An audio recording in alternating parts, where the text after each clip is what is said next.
नमस्कार साथियों, मैं रामनिवास मेहरा आपको इस वीडियो में शाला दर्पण के एसडी बेनिफिशियरी पोर्टल से राजश्री योजना के ऑनलाइन आवेदन की प्रक्रिया शेयर करने वाला हूं।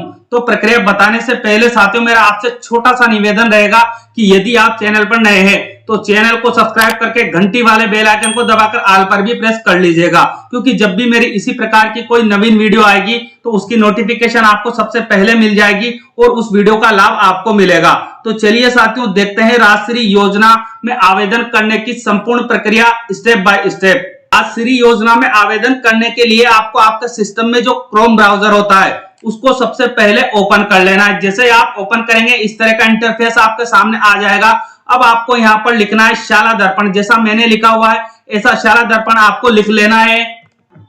शाला दर्पण लिखने के बाद आपको इस पर क्लिक करना है या इसको सर्च कर लेना है। जैसे ही आप सर्च करेंगे इस तरह की इंफॉर्मेशन आपके सामने खुलकर आ जाएगी। अब यहाँ आपको पहली वेबसाइट मिल जाएगी rajshala-darpan.nic.in की, तो आपको इस पर क्लिक कर लेना है। जैसे आप इस पर क्लिक करेंगे इस तरह का शाला दर्पण का पेज आपके सामने आएगा।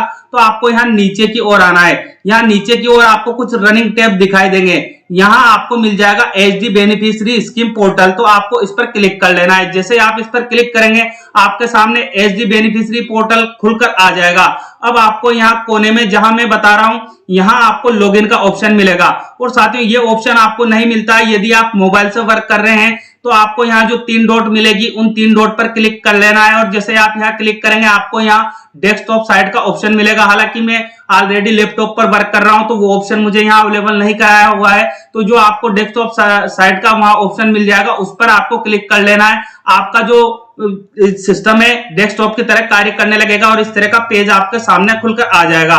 तो अब आपको यहाँ जो लॉगिन का ऑप्शन मिल रहा है इस पर क्लिक कर लेना है। जैसे आप इस पर क्लिक करेंगे आपके सामने इस तरह की इंफॉर्मेशन खुलकर आएगी। पहला ऑप्शन आपको यहाँ मिलेगा गवर्नमेंट स्कूल ऑब्लिक ऑफिस, दूसरा ऑप्शन यहाँ आपको मिलेगा प्राइवेट स्कूल का और तीसरा ऑप्शन मिलेगा आपको इंचार्ज का। तो जो भी राजश्री में आप आवेदन करेंगे वो इंचार्ज की लॉगिन आईडी से ही कर पाएंगे। आपको इस बात को ध्यान रखना है कि जो आपने राजश्री का इंचार्ज बनाया है उसकी इंचार्ज आईडी से ही वहां पर आवेदन होगा। इस बात को आपको नोट कर लेना है। और यदि आपने अभी तक राजश्री का इंचार्ज नहीं बनाया है तो इस वीडियो के डिस्क्रिप्शन बॉक्स में मैंने एक वीडियो का लिंक उपलब्ध करवा रखा है जिसमें आपको राजश्री इंचार्ज बनाने की या जो छात्रवृत्ति के इंचार्ज बनाने की संपूर्ण प्रक्रिया आपको स्टेप बाय स्टेप बताई हुई है। तो आप इस वीडियो के डिस्क्रिप्शन बॉक्स में जाकर वीडियो के लिंक पर क्लिक कीजिएगा और उस वीडियो को देख लीजिएगा। उसके बाद आपको राजश्री का सबसे पहले इंचार्ज बना लेना है। उसके बाद आना है साथियों आपको यहाँ पर, तभी आप वर्क कर पाएंगे। तो आपको जो इंचार्ज का ऑप्शन यहाँ दिखाई दे रहा है इस पर क्लिक कर लेना है। जैसे आप यहाँ क्लिक करेंगे इस तरह की इंफॉर्मेशन अब आपके सामने खुलकर आ जाएगी। अब आना है साथियों आपको नीचे की ओर। यहाँ आपसे कहा जाएगा स्टाफ आईडी शाला दर्पण की, जो आपने जो राजश्री इंचार्ज बनाया है उनकी स्टाफ आईडी आपको यहाँ एंटर कर देनी है। इस बात का आपको ध्यान रखना है। यहाँ आपको इंचार्ज जो आपने बनाया उसी की आईडी, जो शाला दर्पण की एनआईसी आईडी है, वो आपको एंटर कर लेनी है। उसके बाद आपके स्कूल के एनआईसी कोड क्या है वो स्कूल के एनआईसी कोड आपको यहाँ एंटर कर लेने हैं। और पासवर्ड में जो आपको जो एंटर करना है वो स्टाफ आईडी जो आपने यहाँ एंटर की है उन्हीं स्टाफ के पासवर्ड यहाँ एंटर करने हैं। मतलब जो स्टाफ लॉगिन के लिए जो पासवर्ड यूज किए जाते हैं वही पासवर्ड आपको यहाँ यूज करने हैं। आपको शाला दर्पण के विद्यालय लॉगिन के पासवर्ड यहाँ यूज नहीं करने हैं। मतलब महत्वपूर्ण बिंदु है, आपको यहाँ ध्यान रखना है। जिसको भी आपने इंचार्ज बनाया है उनकी आईडी आपको यहाँ एंटर करनी है। उसके बाद आपके विद्यालय की आईडी आपको यहाँ एंटर कर लेनी है और राजश्री इंचार्ज जो आपने बनाए हैं उनके पासवर्ड आपको यहाँ एंटर कर लेने हैं। फिर आपको यहाँ कैप्चा कैलकुलेशन दिखाई देगा। इस कैप्चा कैलकुलेशन को सेम टू सेम यहाँ पर एंटर कर देना है जहां पर लिखा हुआ है इंटर कैप्चा। तो यहाँ आप इसे एंटर कर देंगे। उसके बाद आपको यहाँ ऑप्शन मिलेगा लॉगिन का, तो आपको यहाँ लॉगिन पर क्लिक कर लेना है। जैसे ही आप लॉगिन होंगे आपके सामने इस तरह की इंफॉर्मेशन खुलकर आ जाएगी। यहाँ सबसे पहला ऑप्शन आपको मिलेगा अदर स्कीम का।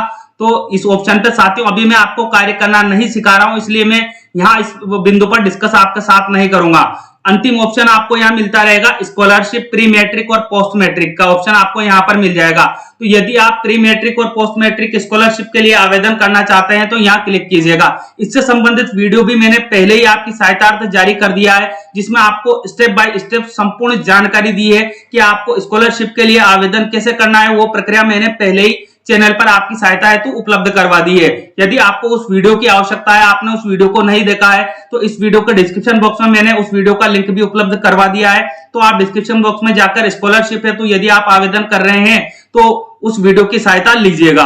उसके बाद हम आते हैं हमारे मुख्य बिंदु की ओर कि हम राजश्री योजना में एसडी बेनिफिशियरी जो पोर्टल है उससे आवेदन कैसे करेंगे। तो आपको यहाँ पर ऑप्शन मिल जाएगा राजश्री का, तो आपको इस राजश्री पर क्लिक कर लेना है। जैसे आप यहाँ क्लिक करेंगे आपके सामने इस तरह की इंफॉर्मेशन खुलकर आएगी। तो आपको साथियों यहाँ रेड कलर में जो नोट दिया हुआ है इसको अवश्य पढ़ना है। यहाँ पर आपको दिया हुआ है, यदि पिछले वर्ष में किसी विद्यार्थी की राजश्री एप्लीकेशन पेंडिंग रह गई थी, कृपया उसकी एप्लीकेशन वर्तमान सत्र में भरें। यदि आपने पिछले सत्र में किसी विद्यार्थी की जो एप्लीकेशन है उसे राजश्री के लिए आवेदन नहीं किया था, तो अभी आपको क्या करना है, वर्तमान सत्र को सिलेक्ट करते हुए उसकी एप्लीकेशन को ऑनलाइन करना है। ये नोट आपको यहाँ क्लियर कर रहा है। तो अब आपको यहाँ सेशन सेलेक्ट करने के लिए कहा जाएगा, तो आप यहाँ क्लिक कर लीजिएगा। तो आपको स्पष्ट यहाँ ऊपर ही दे दिया गया है नोट में कि आपको वर्तमान सत्र में ही एप्लीकेशन फिल करनी है, चाहे वो पिछले सत्र की क्यों ना हो। तो हम यहाँ से वर्तमान सत्र सेलेक्ट कर लेंगे। उसके बाद आपको यहाँ ऑप्शन दिखाई देगा सबमिट का,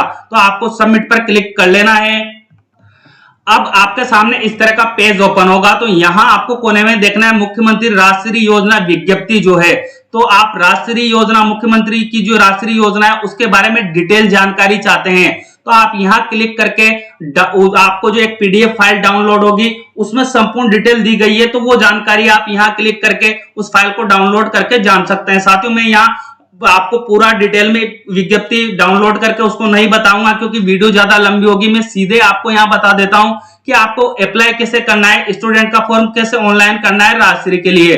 तो उसके लिए आपको यहाँ ऑप्शन दिया हुआ है स्टूडेंट फॉर्म नेम से, जहां मेरा कर्सर जा रहा है वहां आपको देखना है। तो आप यहाँ पर क्लिक कर लेंगे। जैसे आप यहाँ क्लिक करेंगे तो अब आपके सामने इस तरह की इंफॉर्मेशन खुलकर आएगी। यहाँ आपको इंग्लिश में एक नोट दिया हुआ है। इस नोट को मैं अपनी सिंपल भाषा में आपको कन्वर्ट करके बता देता हूं कि यदि विद्यार्थी का जन्म 1 जून 2016 से पहले हुआ है तो उसका आवेदन आपको राजश्री पोर्टल से करने की आवश्यकता नहीं है। उसको राजश्री योजना का लाभ अन्य विभाग से मिलेगा, सीधा सा मतलब यहां से निकलता है। उसके बाद दूसरी कंडीशन यहाँ ये आ जाती है कि यदि विद्यार्थी जो आपके विद्यालय में पढ़ रहा है उसका जन्म 1 जून 2016 के बाद हुआ है तो उसे राजश्री योजना का लाभ तभी मिलेगा जब आप एसडी पोर्टल के माध्यम से उसका आवेदन ऑनलाइन करेंगे। इस बात को आपको नोट करके रखना है। यहां से जो आपको नोट दिया हुआ है ये क्लियर हो जाता है। वही छात्र आपको यहाँ एलिजिबल दिखाई देंगे जिनका जन्म 1 जून 2016 के बाद हुआ है, वही आपको यहाँ एलिजिबल दिखाई देंगे, बाकी और छात्र यहाँ दिखाई नहीं देंगे। तो आपको कंफ्यूज होने की आवश्यकता नहीं है।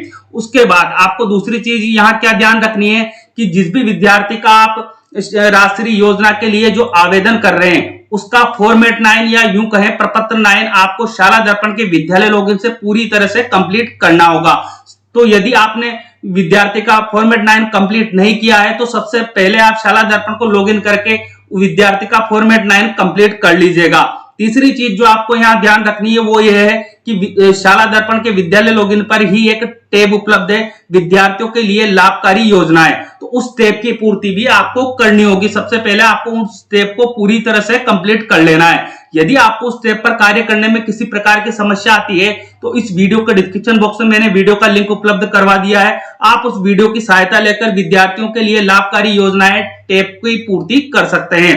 अब आते हैं साथियों हम नीचे की ओर। यहाँ हमें क्या इंफॉर्मेशन मिलेगी, यहाँ हमें क्लासेस की इंफॉर्मेशन मिलेगी। जैसे क्लास 1, क्लास 2, क्लास 3 मेरे केस में यहाँ दिखाई दे रही है। ऐसे ही आपके केस में भी आपको यहाँ क्लासेस की इंफॉर्मेशन मिल जाएगी। अब आपको यहाँ मिलेगा टोटल गर्ल्स इलिजिबल किस आधार पर है, एज पर डीओबी, उनकी डेट ऑफ बर्थ के आधार पर आपको यहाँ इलिजिबल गर्ल बताई जाएगी। डेट ऑफ बर्थ के कहां से ली जा रही है इंफॉर्मेशन, ये जो मैंने यहाँ आपको क्लियर कर दिया है कि जिनका जन्म 1 जून 2016 के बाद हुआ है वो सभी एलिजिबल गर्ल्स आपको यहाँ दिखाई देगी जब उनका एडमिशन आप विद्यालय में कर देंगे। तो उसके बाद यहाँ आगे आपको दिखाई देगा टोटल गर्ल्स अप्लाइड। यदि आपने किसी गर्ल्स का फॉर्म अप्लाई कर दिया होगा तो वो इंफॉर्मेशन आपको यहाँ शो हो जाएगी। उसके बाद आगे जो इंफॉर्मेशन मिलेगी total girl locked by school, यदि आपने गर्ल्स का फॉर्म अप्लाई कर दिया होगा और उसको लॉक कर दिया होगा तो वो इंफॉर्मेशन आपको यहाँ शो होती रहेगी।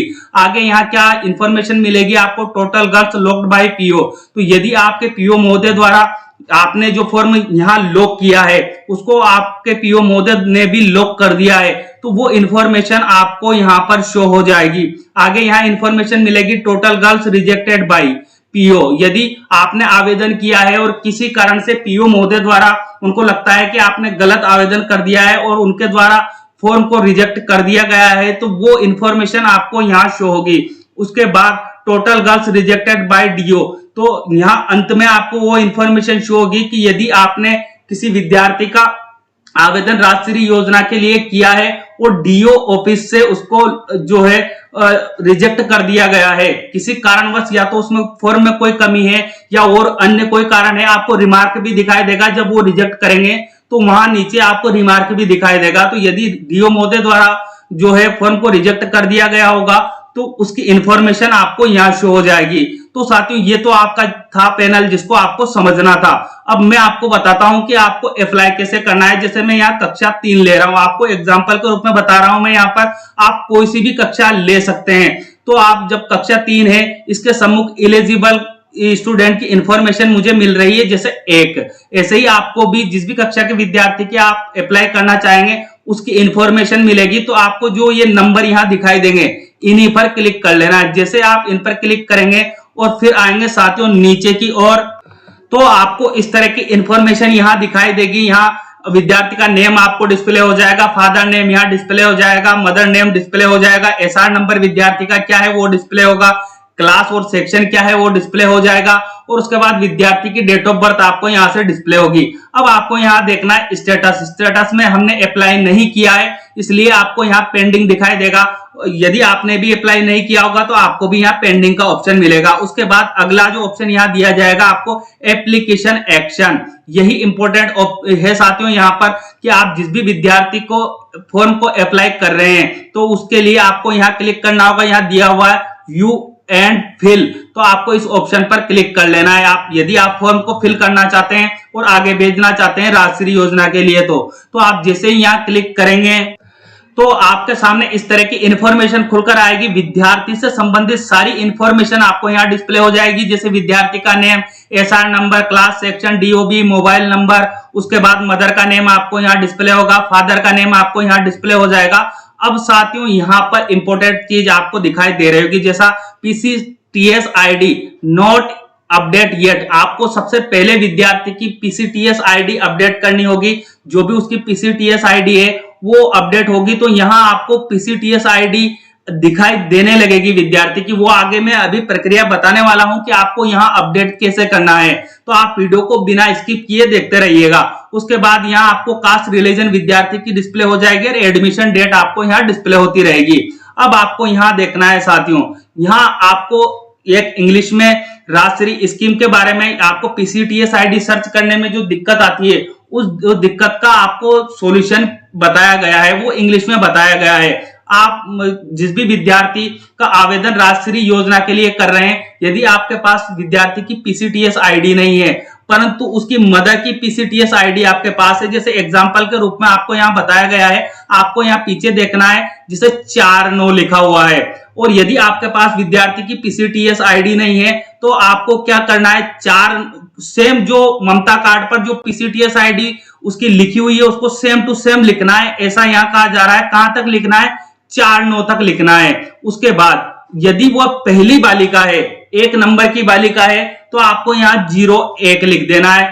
ऑटोमेटिकली आपको विद्यार्थी की पीसीटीएस आईडी सर्च हो जाएगी। और यदि आपको दूसरी कंडीशन यहां बताई गई है कि वो दूसरे नंबर की बालिका है तो आपको यहाँ 02 लिख देना है। मतलब जो मदर की पीसीटीएस आईडी रहेगी उसके पीछे आपको पहले नंबर की कन्या है तो 01 लिखना है, दूसरे नंबर की कन्या है तो 02 लिख देना है। ये आपको पीसीटीएस आईडी सर्च करने का सबसे अच्छा एग्जांपल यहाँ पर बताया गया है, क्योंकि जो ममता कार्ड होता है उस पर मदर की पीसीटीएस आईडी आवश्यक रूप से लिखी होती है। तो आप इस तरह से पीसीटीएस आईडी सर्च कर सकते हैं। और भी तरीके हैं पीसीटीएस आईडी सर्च करने के संबंध में। इससे संबंधित वीडियो साथियों मैंने पहले ही आपकी सहायतार्थ जारी कर दिया है। यदि आपको उसकी आवश्यकता है तो उसका लिंक भी मैं वीडियो के डिस्क्रिप्शन बॉक्स में अवेलेबल करवा दूंगा, तो आप उस वीडियो की सहायता लेकर भी पीसीटीएस आईडी किसी भी विद्यार्थी की सर्च कर सकते हैं। अब आते हैं साथियों नीचे की ओर, तो आपको रेड कलर में यहां पर मिलेगा to proceed further verify your data with PCTS. तो आगे बढ़ने के लिए आपको सबसे पहले पीसीटीएस आईडी वेरीफाई करनी होगी।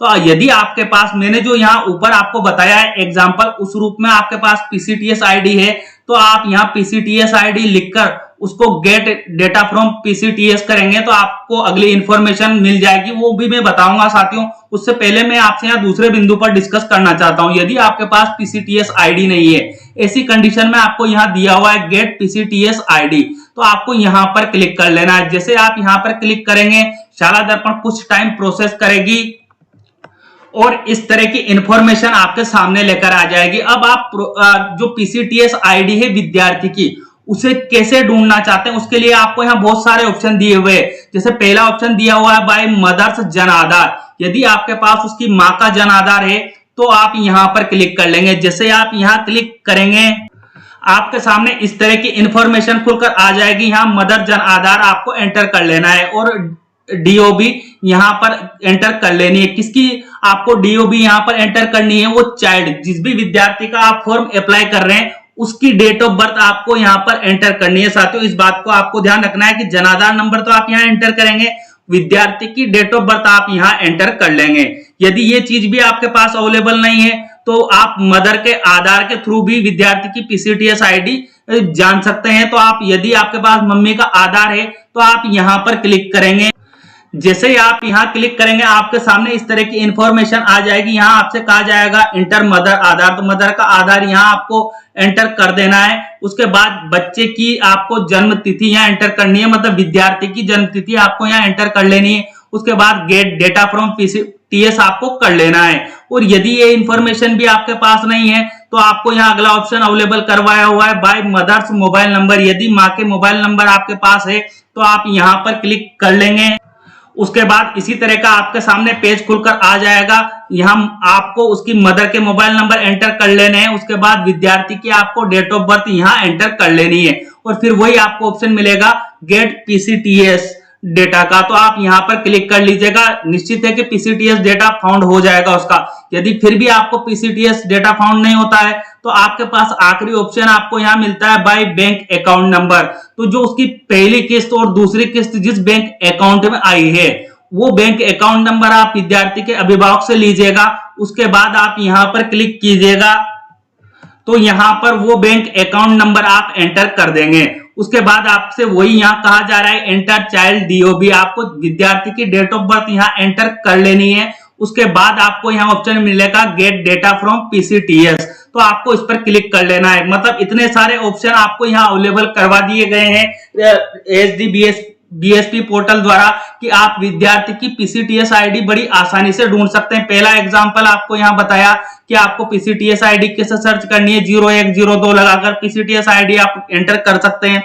उसके बाद दूसरा ऑप्शन आपको यहाँ दे दिया मदर जन आधार से आप फाइंड कर सकते हैं। तीसरा ऑप्शन दे दिया आपको मदर्स आधार से आप फाइंड कर सकते हैं। चौथा ऑप्शन आपको यहाँ अवेलेबल करवाया मदर्स मोबाइल नंबर से आप फाउंड कर सकते हैं पीसीटीएस आईडी। और पांचवा और अंतिम ऑप्शन आपको यहाँ अवेलेबल करवाया हुआ है कि आप बैंक अकाउंट के थ्रू भी विद्यार्थी की पीसीटीएस आईडी फाइंड कर सकते हैं। हालांकि मेरे पास साथियों विद्यार्थी की पहले से पीसीटीएस आईडी है तो मैं यहाँ पर क्लिक कर रहा हूँ। यदि आपके पास भी पहले से विद्यार्थी की पीसीटीएस आईडी है या फिर आपने विद्यार्थी की पीसीटीएस आईडी जो यहाँ ऑप्शन दिए हैं उनसे प्राप्त की है और तो उसे आपको नोट कर लेना है और फिर आपको यहाँ क्लिक करना है जहां मैं क्लिक कर रहा हूँ एंटर चाइल्ड पीसीटीएस आईडी। तो जैसे आप यहाँ एंटर करेंगे आपके सामने इस तरह की इंफॉर्मेशन खुलकर आ जाएगी। तो आपको यहाँ पर विद्यार्थी की जो पीसीटीएस आईडी है, आपको यहाँ लिखा हुआ इंटर चाइल्ड पीसीटीएस आईडी है, वो आपको यहाँ पर एंटर कर देनी है। उसके बाद आपको यहाँ ऑप्शन मिलेगा गेट डेटा फ्रॉम पीसीटीएस, तो इस वाले ऑप्शन पर क्लिक कर लेना है। जैसे ही आप यहाँ क्लिक करेंगे आपके सामने इस तरह का डायलॉग बॉक्स आएगा जैसा यहाँ ऊपर आ रहा है पीसीटीएस रिकॉर्ड फाउंड। तो जब आपका पीसीटीएस रिकॉर्ड है जो वो फाउंड हो चुका है तो आपको यहाँ ओके का जो ऑप्शन मिलेगा उस ओके वाले ऑप्शन पर आप क्लिक कर लेना है। तो अब आपके सामने इस तरह की इंफॉर्मेशन खुलकर आएगी। आपको यहाँ कहा जाएगा परिवार पहचान संख्या मतलब जन आधार नंबर आपको यहाँ जो विद्यार्थी की वो जन आधार आईडी यहाँ एंटर कर देनी है, क्योंकि जन आधार पहले वेरीफाई होगा। यदि आपने विद्यार्थी का पहले से जन आधार वेरीफाई कर रखा होगा तो ऑटोमेटिकली आपको यहाँ जन आधार नंबर दिखाई देंगे। परंतु यदि आपको जन आधार नंबर यहाँ दिखाई नहीं देते हैं, ऐसी कंडीशन में आपको यहाँ जन आधार एंटर कर देना है। जन आधार विद्यार्थी का होना चाहिए, तभी आप एप्लीकेशन यहाँ ऑनलाइन कर पाएंगे। तो जन आधार नंबर आप यहाँ एंटर कर देंगे विद्यार्थी के। उसके बाद आपको यहाँ विद्यार्थी की Jan Aadhaar member ID enter करनी होगी। तो आपको जन आधार को देखना है, विद्यार्थी की मेंबर आईडी क्या है वो यहाँ एंटर कर लेनी है। जब जन आधार मेंबर आईडी आप विद्यार्थी की यहाँ एंटर कर देंगे तो आपको यहाँ ऑप्शन मिलेगा confirm PCTS and authenticate Jan Aadhaar का ऑप्शन। तो आपको यहाँ इस पर क्लिक कर लेना है। जैसे आप यहाँ क्लिक करेंगे आपके सामने इस तरह का डायलॉग बॉक्स आएगा, जिसमें आपसे कहा जाएगा रिकॉर्ड सेव सक्सेसफुली। तो आपको जो यहाँ ओके का ऑप्शन मिल रहा है, इस ओके वाले ऑप्शन पर अब क्लिक कर लेना है। अब आप जैसे ही ओके पर क्लिक करेंगे आपको यहाँ पीसीटीएस आईडी के सम्मुख विद्यार्थी की पीसीटीएस आईडी ऑटोमेटिकली डिस्प्ले हो जाएगी, क्योंकि आपने जो विद्यार्थी की पीसीटीएस आईडी है उसे कंफर्म कर दिया है। अब आपको यहाँ नीचे की ओर आना है। इतना कार्य करने के बाद तो जब आप नीचे की ओर आएंगे तो आपसे यहाँ आधार और जन आधार संबंधी इंफॉर्मेशन मांगी जाएगी। तो यदि आपके विद्यार्थी का आपके पास आधार नंबर है तो आप यहाँ यस पर क्लिक करेंगे, और यदि आधार नंबर नहीं है, आपके पास विद्यार्थी का एनरोलमेंट नंबर है, तो आप यहाँ नो पर क्लिक कर देंगे। ये तो हुई साथियों, मैं आगे आपको बिल्कुल करके बताने वाला हूं। जैसे कि मेरे पास विद्यार्थी का अभी आधार नंबर नहीं है तो मैं यहाँ आधार नंबर एंटर नहीं कर रहा हूं। यदि आपके पास विद्यार्थी का आधार नंबर है तो आप यहाँ आधार नंबर एंटर करेंगे। मेरे पास नहीं है, ऐसी कंडीशन में मैं यहाँ नो पर क्लिक कर रहा हूं। यदि आप यहाँ नो पर क्लिक कर देंगे तो आपको आधार नंबर का सम्मुख जो कॉलम है वो ऑटोमेटिकली लॉक हो जाएगा। उसके बाद आपको यहाँ आधार एनरोलमेंट नंबर एंटर करने के लिए कहा जाएगा। मतलब साथियों आपको यहाँ ध्यान रखना है कि यदि विद्यार्थी के पास आधार नहीं है तो ऐसी कंडीशन में उसके आधार नामांकन आपको करवाना आवश्यक है, तभी आप इस फॉर्म को फुलफिल कर पाएंगे।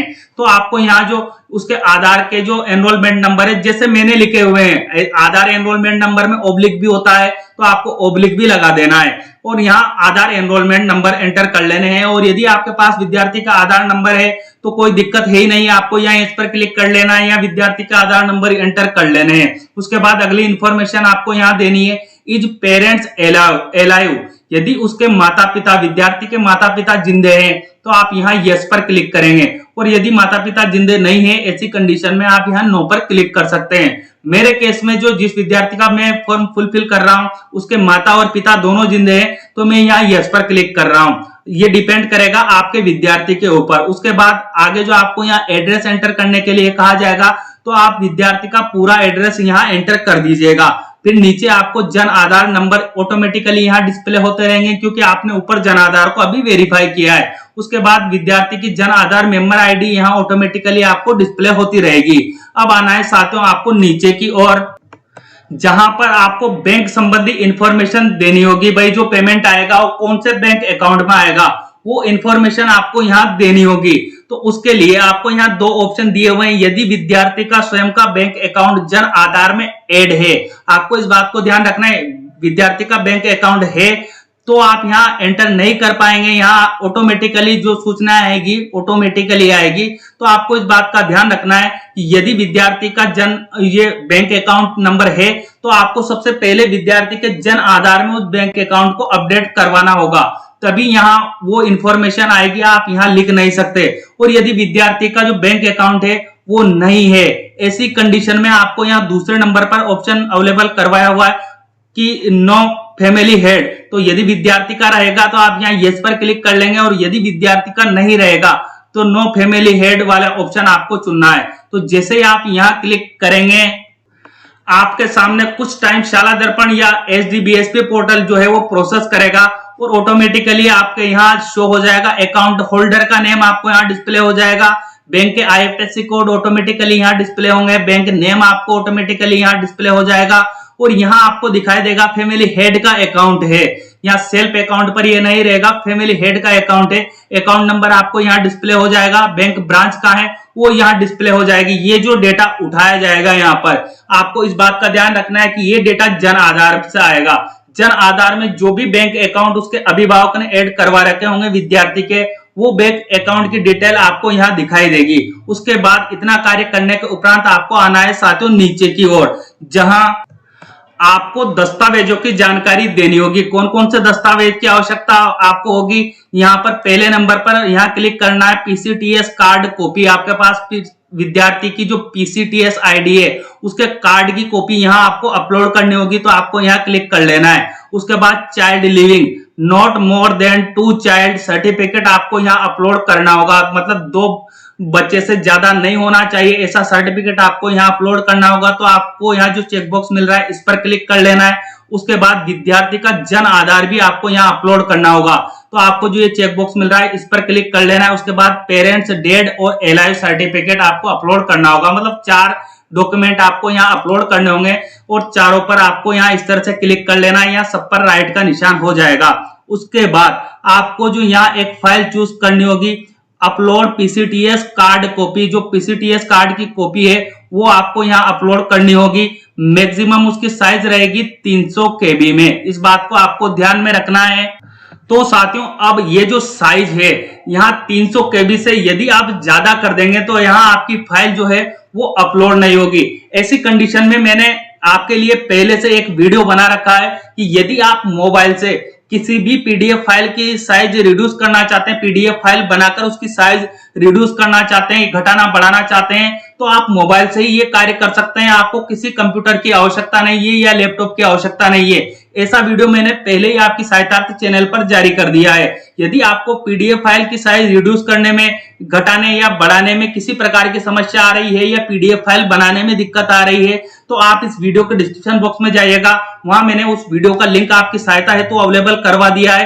तो आप उस वीडियो की सहायता लेकर बड़े आसानी से पीडीएफ फाइल मोबाइल के द्वारा ही बना पाएंगे और उसकी साइज घटा बढ़ा भी पाएंगे। तो आप उस वीडियो की सहायता ले लीजिएगा और जो फाइल आप यहाँ अपलोड करेंगे, पीसीटीएस कार्ड की कॉपी जो अपलोड करेंगे, उसकी साइज कितनी रखनी है आपको, मैक्सिमम 300 केबी से ज्यादा नहीं होनी चाहिए।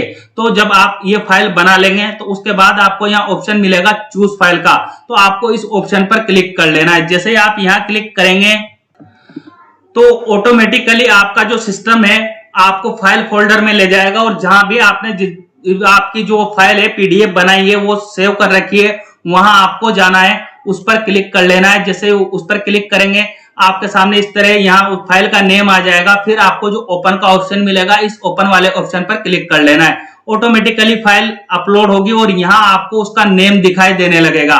उसके बाद आपको सबसे अंत में एक ऑप्शन दिखाई देगा सेव एप्लीकेशन का, तो आपको इस सेव एप्लीकेशन वाले ऑप्शन पर आप क्लिक कर लेना है। आपके सामने इस तरह का डायलॉग बॉक्स खुलकर आ जाएगा। Application saved, last saved on, जो भी डेट रहेगी वो डेट आपको यहाँ डिस्प्ले होएगी। उसके बाद आपको यहाँ ओके का ऑप्शन मिलेगा, तो आपको इस ओके वाले ऑप्शन पर क्लिक कर लेना है। अब आपको देखना है जो एप्लीकेशन है वो आपके सामने इस तरह से खुलकर आ जाएगी। अब आप यहाँ यहीं से देखेंगे आपका जो आधार और जन आधार इंफॉर्मेशन है वो अपडेट है, तो आपको यहाँ ग्रीन कलर में वो दिखाई देने लगेगा। यहाँ राइट का निशान उसके सम्मुख आपको मिलेगा। उसके बाद आप नीचे की ओर आएंगे तो बैंक अकाउंट की जो इंफॉर्मेशन है वो अपडेटेड है, यहाँ ग्रीन कलर में आपको राइट का निशान दिखाई देने लगेगा। उसके बाद आपने जो डॉक्यूमेंट अपलोड किए हैं वो अपडेटेड है, तो यहाँ राइट का निशान आपको दिखाई देने लगेगा। उसके बाद आपको करना क्या है, यहाँ जो एप्लीकेशन है उसको प्रिंट करना है, तो यहाँ प्रिंट का ऑप्शन आपको अवेलेबल करवाया हुआ है, तो यहाँ क्लिक करके आप एप्लीकेशन को प्रिंट कर लीजिएगा। जब आप एप्लीकेशन को यहाँ दिए गए प्रिंटर के ऑप्शन से प्रिंट कर लेंगे उसके बाद आपको यहाँ ऑप्शन मिलेगा क्लोज का, तो आपको इस क्लोज वाले ऑप्शन पर क्लिक कर लेना है। जैसे आप इस पर क्लिक करेंगे इस तरह का पेज अब आपके सामने यहाँ डिस्प्ले हो जाएगा। अब आपको यहाँ दिखाई देने लगेगा, मैंने आपको यहीं से प्रारंभ किया था कि कक्षा 3 का एक फॉर्म मैंने लिया था, एक छात्रा मेरे है उसका फॉर्म मैं अप्लाई यहाँ कर रहा हूँ। तो अब यहाँ आपको देखना है इस जगह टोटल गर्ल्स अप्लाइड, आपको अब 1 दिखाई देने लगा है। ऐसे ही आप विद्यार्थी का, जिस भी कक्षा का आपके विद्यार्थी का अप्लाई करेंगे तो वो इंफॉर्मेशन आपको यहाँ डिस्प्ले होने लगेगी। अब आगे आपको और क्या कार्य करना है, उसके लिए इस पेज को आपको नीचे की ओर ले जाना है, मतलब आपको आना है साथियों पेज को स्क्रॉल अप कर देना है। जैसे ही आप पेज को स्क्रॉल अप करेंगे वही इस तरह की इंफॉर्मेशन अब आपके सामने यहाँ डिस्प्ले होगी। विद्यार्थी का नेम आपको यहाँ डिस्प्ले हो जाएगा, फादर नेम यहाँ डिस्प्ले होगा, मदर नेम यहाँ डिस्प्ले हो जाएंगे, एसआर नंबर, क्लास और सेक्शन डिस्प्ले हो जाएगा। उसके बाद डेट ऑफ बर्थ विद्यार्थी की यहाँ डिस्प्ले हो जाएगी। अब आपको यहाँ स्टेटस देखना है। स्टेटस में आपको लिखा मिलेगा field but not locked. Form तो भरा जा चुका है परंतु अभी लॉक नहीं किया गया है, इसका मतलब यह है। तो अभी फॉर्म आपने भर दिया है, सिर्फ आपके पास पड़ा हुआ है। यहाँ स्पष्ट आपको दिखाई देगा applied in session 2023 choice lock pending at incharge. Incharge के पास ही ये फॉर्म अभी पड़ा हुआ है, अभी ये आगे नहीं गया है। यदि आप इतना सा कार्य करके छोड़ देंगे तो आपके विद्यार्थी का फॉर्म अभी पूरा कंप्लीट नहीं हुआ है, मतलब प्रोसेस पूरी नहीं हुई है। अब आपको यहाँ करना क्या है, इस फॉर्म को आगे फॉरवर्ड करने के लिए यहाँ एक ऑप्शन दिया हुआ है आपको लॉक का। तो आपको सबसे पहले लॉक करने से पहले यदि आपसे फॉर्म गलत भरा गया है, आपने कोई गलती कर दी है, तो यहाँ एक डिलीट का ऑप्शन भी आपको मिलेगा साथियों। तो जैसे आप यहाँ क्लिक करेंगे, आपने जो पूरा फॉर्म भरा है वो डिलीट हो जाएगा और फिर से आपको दोबारा जो मैंने प्रक्रिया बताई है उस प्रक्रिया को अपनाते हुए फॉर्म सही फिल करना है। परंतु मेरे केस में क्या है कि मैंने पूरा फॉर्म आपको भर के भी बताया है और पूरा सही भरा है, और आप भी सही भरेंगे तो आपको यहाँ एक लॉक का ऑप्शन मिलेगा। तो आपको उस लॉक वाले ऑप्शन पर क्लिक कर लेना है। जैसे ही आप लॉक पर क्लिक करेंगे आपके सामने इस तरह की इंफॉर्मेशन आएगी, एप्लीकेशन लॉक्ड सक्सेसफुली। तो आपको जो यहाँ ओके का ऑप्शन मिलेगा, इस ओके वाले ऑप्शन पर अब आपको क्लिक कर लेना है। अब आपके सामने यहाँ इस तरह की इंफॉर्मेशन शो होने लगेगी। यहाँ आपको स्पष्ट दिखाई देने लगेगा लॉक्ड बाय स्कूल, और यहाँ मिलेगा आपको किस सेशन में आपने फॉर्म को लॉक किया है उस सेशन की इंफॉर्मेशन यहाँ दिखाई देने लगेगी। यदि आप एप्लीकेशन को देखना चाहते हैं तो आप यहाँ से अब देख सकते हैं। अब आप एप्लीकेशन को डिलीट नहीं कर सकते हैं यहाँ से, क्योंकि आपने एप्लीकेशन को लॉक कर दिया है। अब एप्लीकेशन स्टेटस में आपको यहाँ बताया जाएगा लॉक्ड इन सेशन 2023 चॉइस। जैसा कि मेरे केस में हो रहा है कि मैंने 2023 चॉइस में इस एप्लीकेशन को लॉक किया है और ये पेंडिंग कहां पर है वो इंफॉर्मेशन आपको यहाँ शो होने लगेगी।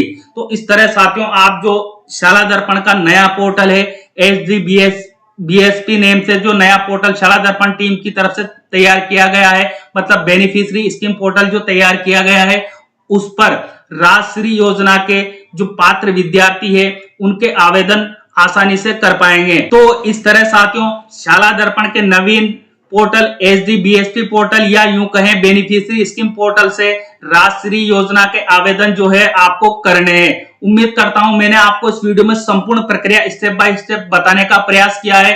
प्रक्रिया आपको उचित लगेगी और प्रक्रिया यदि आप समझ पाए हो, आपको प्रक्रिया अच्छी लगी हो, तो प्लीज मुझे कमेंट बॉक्स में कमेंट करके अवश्य बताइएगा। और हाँ साथियों, यदि जो प्रक्रिया मैंने आपको बताई है वो प्रक्रिया अपनाने के बाद भी आपको राजश्री योजना में आवेदन करने में किसी भी प्रकार की समस्या आ रही है तो भी मुझे कमेंट बॉक्स में कमेंट करके बताइएगा। निश्चित ही मैं आपके जो कमेंट है उनका जवाब जल्द से जल्द देने का प्रयास करूंगा और आपको सॉल्यूशन अवेलेबल करवाऊंगा। मिलते हैं साथियों इसी तरह के नवीन अपडेट के साथ, तब तक के लिए जय हिंद जय भारत।